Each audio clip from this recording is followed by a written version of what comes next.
Good morning, ang mukha sa people, Diyos ko po.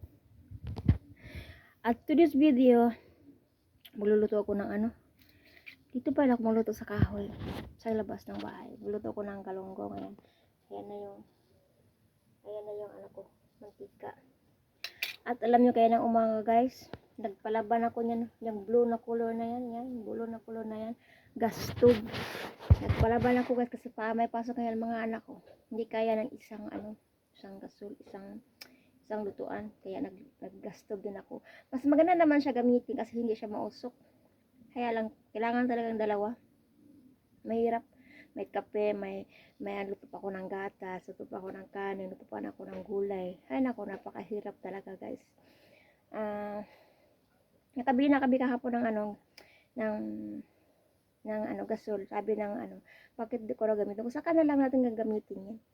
Ito muna tayo sa kahoy-kahoy at maggas-gas muna tayo kasi yan natin. Hirap kasi.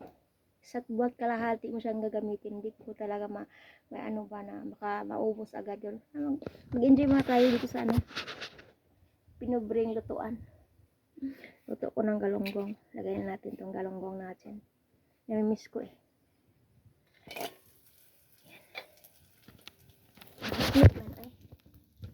Maluwag na to. Pagkalaman sa ating kamera.